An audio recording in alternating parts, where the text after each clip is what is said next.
Hi guys, how are you? Today I'm super excited because we have Stefani with us from Polyglot Secrets. Her channel is quite recent, but I must say I was super impressed with her talk at the Polyglot Gathering, and I'm super glad she started a YouTube channel. And we're going to talk to her like how she learns languages and a lot of interesting questions. So I hope you stay tuned. And also at the end, I will see if I can understand some Bulgarian and she will see if she can understand some Catalan. So please watch till the end. And when you're done, you go to the part two, which will be in her channel.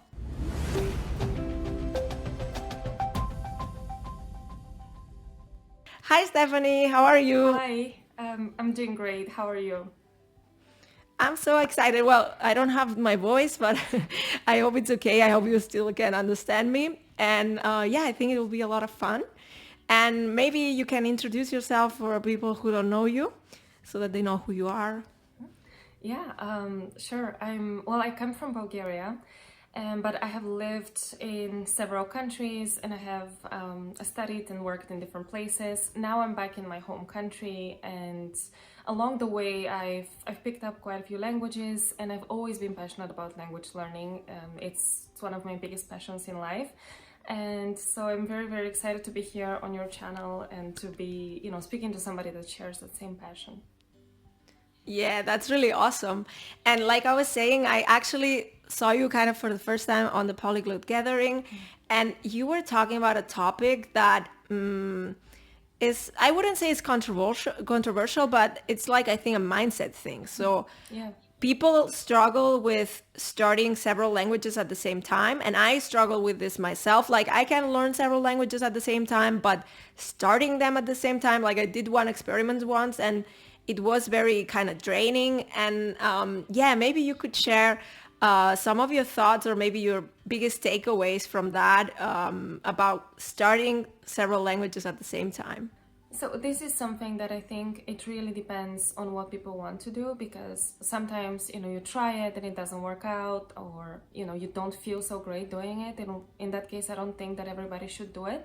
I think it's very dependent, because right after my talk, actually at the Polyglot Gathering, there were some people that were in this chat room discussing my talk, and some of them mentioned how actually it doesn't work for them that well, because they kind of feel like their focus is pulled too much, and that they just don't like the way it feels. So my number one rule is always to like what you're doing. Yeah. So if you do like to study several at the same time, I feel like there's a lot of advice that goes against it, and I disagree with that, because if you like it and if you want to do it, then why not? And Yeah. I think that a lot of the myths there are not exactly relevant, like, that you should only do it if they're super distinct languages or if you're at different levels or stuff like that. Personally, I've mixed languages that have nothing to do with each other. So that's why I Yeah. think you can do whatever you want. If you want to study, like, I don't know, Spanish and Italian together, why not?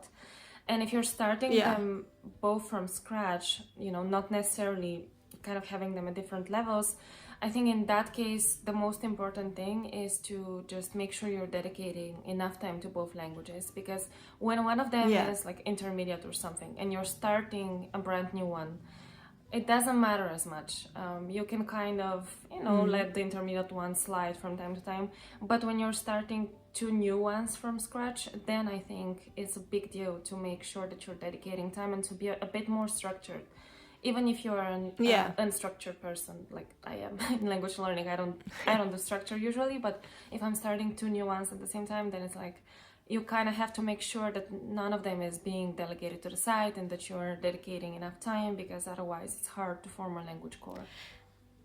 Actually, when I was doing my experiment with both Portuguese and it was, I think, a week, Portuguese and Swedish, I was secretly more excited about Swedish, and Portuguese was more like, okay, I'm just doing this experiment, right?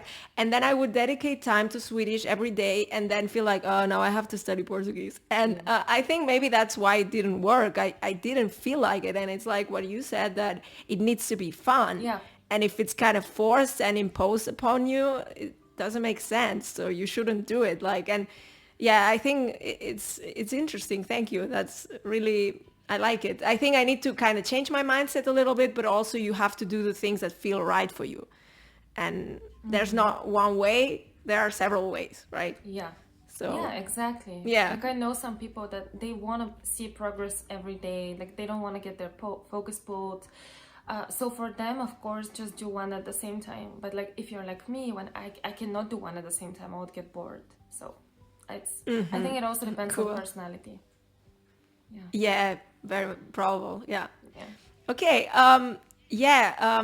You speak several languages, a lot actually, and I was wondering which one has been the hardest and maybe why.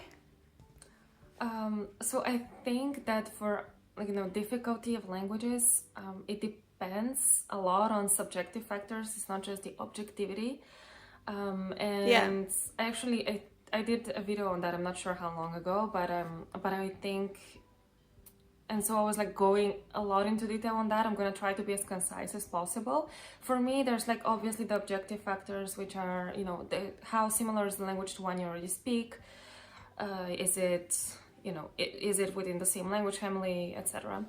But Yeah. then there's also, I feel like, a lot of subjectivity in that, because it's passion plays a big role, I believe, and there's no language that's like Yeah. harder than one you don't like and don't want to learn and are not passionate about, Yeah. and you're being like forced to learn it almost, maybe like at school or for work or stuff like that. Sometimes when you don't feel the passion.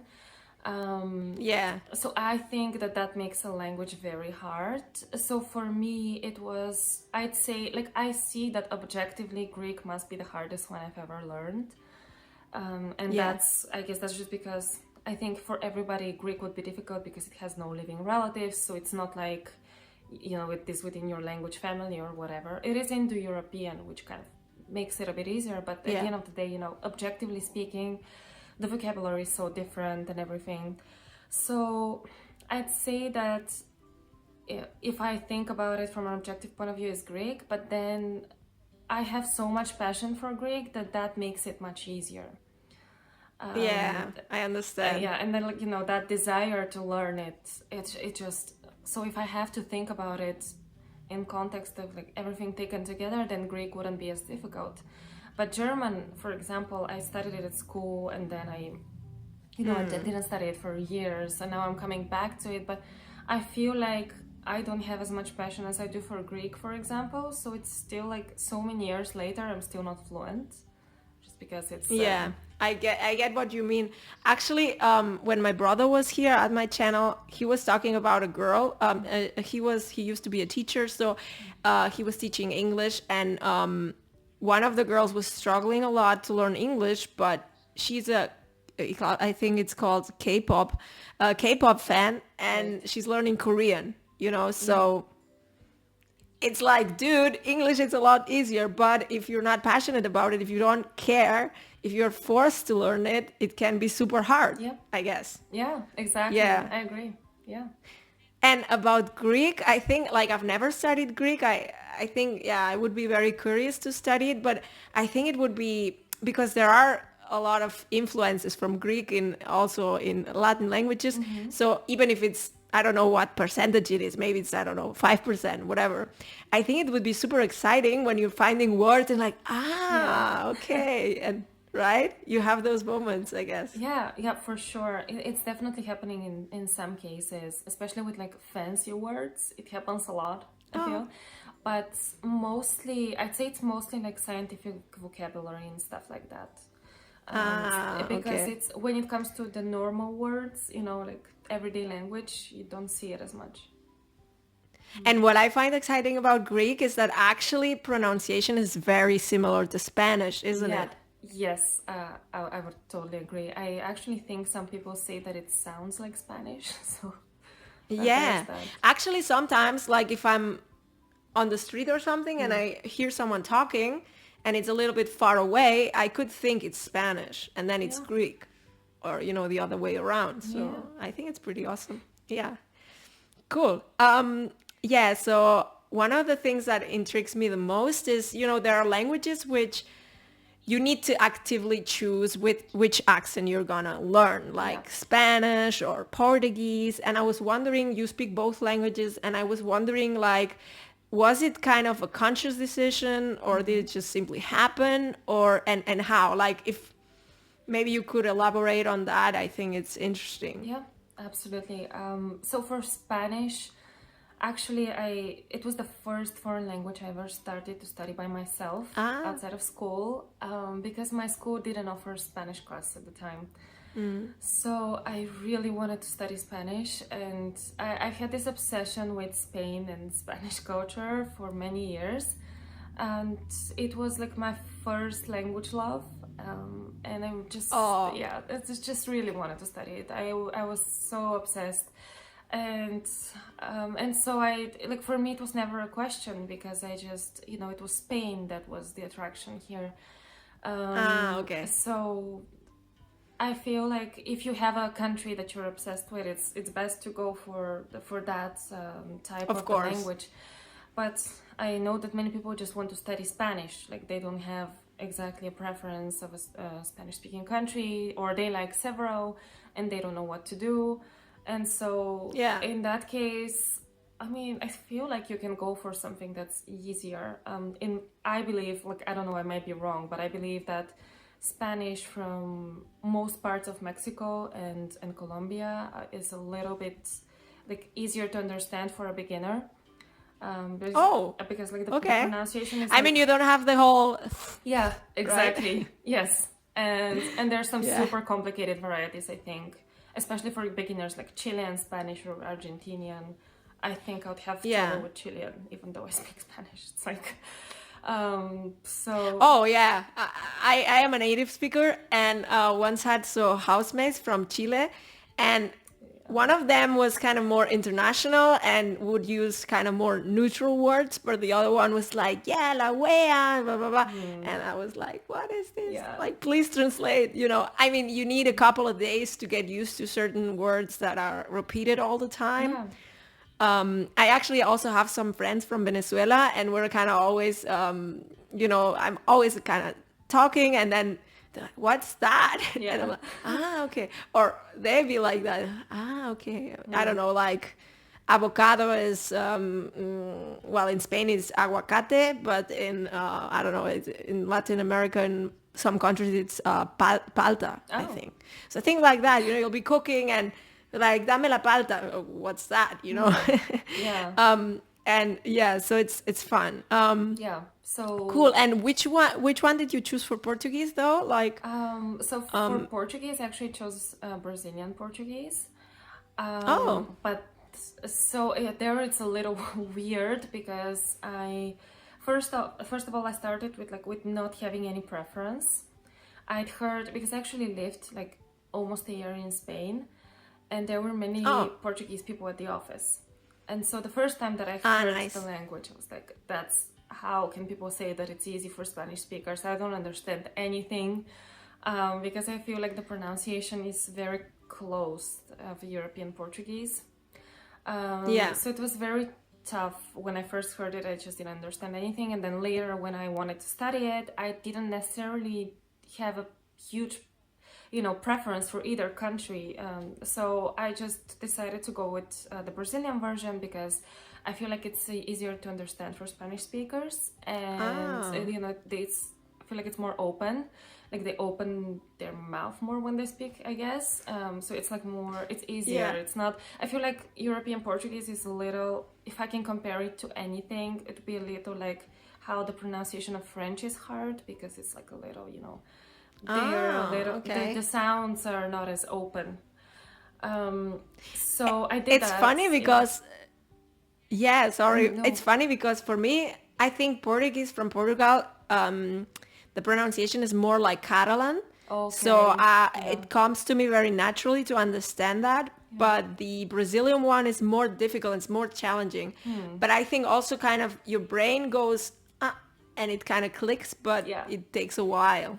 Yeah. Yeah, and I think Yeah. there's also this sort of resource constraint thing, because that also played a role for me, because there's so many more resources for Brazilian Portuguese. Oh.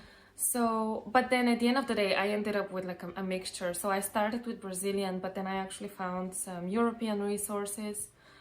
And now I asked a few people what my accent sounds like, and they said it's a mixture. So I don't even know what Yeah, it Portuguese I happens speak. sometimes. Yeah. It's It's okay. It's like business as usual. yeah, It happens. yeah. Yeah. Then there's one thing that interests me a lot because every polyglot learns in different ways. You know, there are people who love this, I don't know, Anki cards. Yeah. Others will study grammar day and night. And I'm more the listener type. Like I love listening, I love speaking, and not so much reading. I like reading, but at a later stage of my learning process, you know, at the beginning right now, I'm focusing a lot on listening. Right now, Swedish is 90% time listening or maybe 80%. Once a month, I have a Swedish class where I talk. And then I read a little, but I don't do grammar at all right now.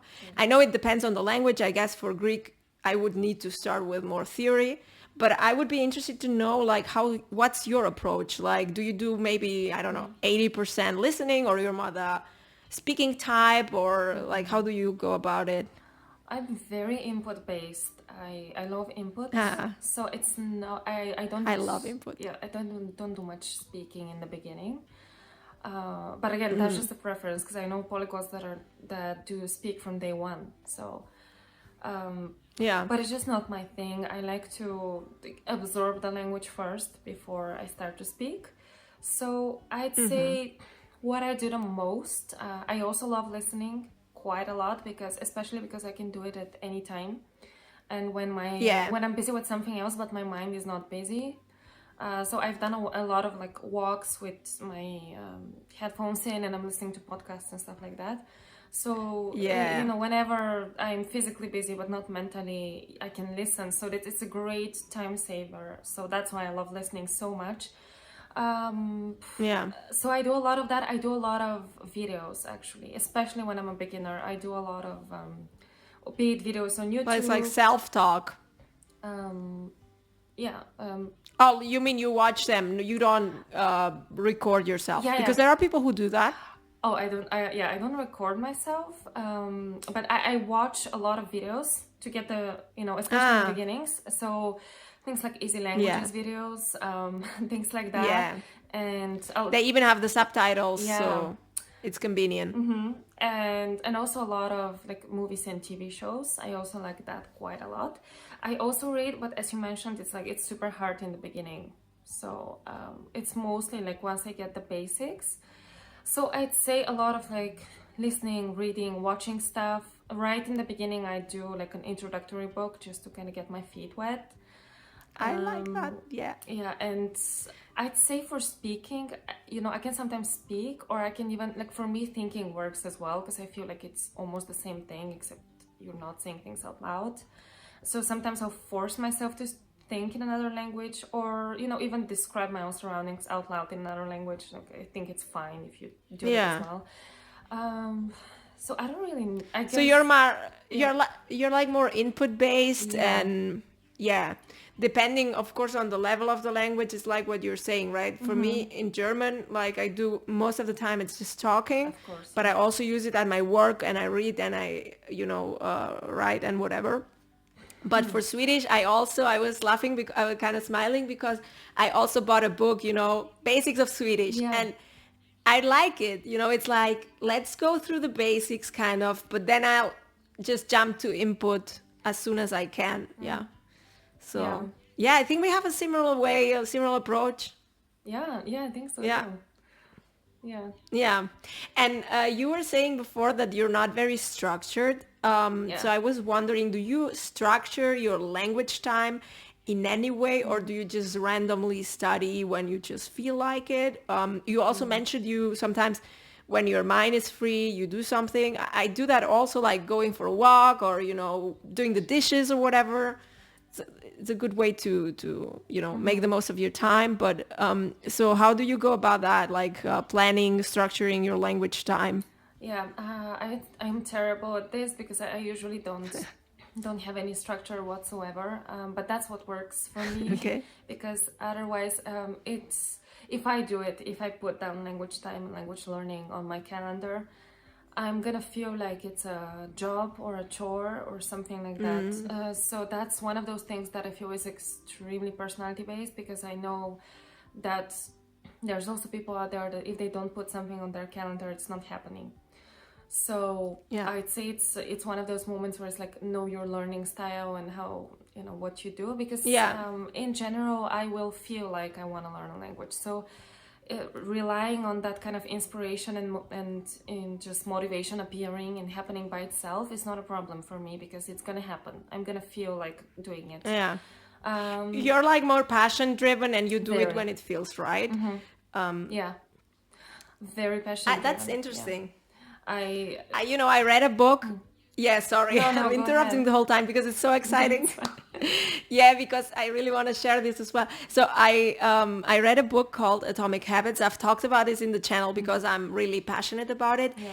And for me, it also kind of clicked because it was like, you can do like micro tasks and it amounts to something after a while, right? And what I am very unstructured. But to make sure that when I'm learning a language, I'm making progress, what I do is say, hey, I have to learn it 10 minutes a day. It's super doable, right? Yeah. And because I'm also passion driven like you are, it never stays with the 10 minutes because, when I start, I'm having fun and then I continue, Yep. right? But for me, it's difficult to start. So I really need to kind of force myself a little, but just, it's this small push. And then it's like, yeah, I really like that. Like, why wasn't I doing that? Yeah, it makes Yeah. sense. Yeah, cool. So if you're ready, we can do our experiment. Yeah, We can absolutely. start with Catalan. And I'll just try to speak slowly. And it's not about you needing to understand everything. It's more like I'm curious to see if you understand it. I'm also not sure if I will understand Bulgarian. Probably not. But yeah, so I'm gonna just talk slowly and see if you understand. So Okay. I thought about something. Okay. Cadaqués m'agrada molt. És un lloc que m'agrada molt, em recorda l'estiu, les vacances, hi ha platja, el bon menjar. És un lloc on em sento molt a gust. M'agrada molt i és molt bonic. La veritat és que sí, és un lloc que fa anys que no hi vaig, però m'agradaria molt anar-hi perquè és un lloc molt especial.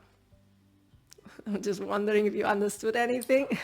Yeah, so it was difficult. I have to say it was like more difficult than I thought, because I feel like So you see it's kind of closed with like Portuguese, isn't it? yeah, but a little bit, it's still challenging. Like I didn't understand what place you were talking about. I felt like you were talking about a place that you really like, that has like great food. Yeah. and what else was it? I don't know. Yeah, but were you saying- understood, actually you understood the general idea. Yeah, you were talking about like I But I'm didn't nervous. hear what place it was, but it was like you were saying, yeah, I like this place a lot. I think it has like what was it? Great. I remember the food. I don't remember about the rest. Yeah, but don't worry. But I mean, you got the general sense actually. What- So good job. Now I have a lot of pressure on me What is the to understand place? some Bulgarian. What is the place? Well, I think I said, actually I prepared another city, but I said Cadaqués. It's the name of Okay. the place. You can look it up. It's beautiful. And I thought, like, I said something like, yeah, I feel like I'm on vacation there, and there's a beach, and I haven't been there for a while, but it's a beautiful place. I just said that. Yeah. Yeah. Maybe I don't also know if I was speaking too fast. But- No, it wasn't yeah. fast. It was just like I don't have Yeah, experience. Yeah. Now I'm wondering if I will understand anything. Okay, I'm gonna like say a few quick sentences in Bulgarian, and Yeah. let's see. 'Cause you speak Russian, correct? Yeah, but my Russian is like B1. So That's better than We will mine. see. So, yeah. Okay. България е малка държава, разположена на Балканския полуостров. Има само около 7 милиона жители, дори по-малко от това в момента. Като говорим славянски език, разбира се, като имаме доста съседи около нас, които говорят различни езици. Някои славянски, като например Сърбия, но също така имаме граница и с държава, която говори румански език, т.е. Румъния, и също така някои други езици, които също нямат много общо с нашия, като например гръцки, турски, така нататък. Oh, well, I didn't understand everything, but I think you were talking about like the Bulgarian language and how you guys have, frontiers with other Yeah. countries, and maybe that has kind of influenced the language. Yeah, it was... You have a little Romanian influence for some reason. Like, I mean, not for some reason, it's close. Serbian, and that was interesting. Yeah, like there were words which were pretty similar, like gaborit or something like that. Right, yeah. Or kind of, but there were words I was like, I don't know what's that, but I don't know. yeah, You actually, cool. that was very good. I think you actually got like the gist of it for sure. Yeah, I was speaking about, like, first I was like, okay, it's a small country, whatever, and then I said how we border. Yeah, exactly what you said. Like, we border all these countries that have languages that are not Slavic, and so I just wanted to give some examples because the Balkans is such a crazy place from that point of view. That's, Yeah, and actually Romanian has a lot of Slavic influence, of course. Yeah. It's logical. Yeah.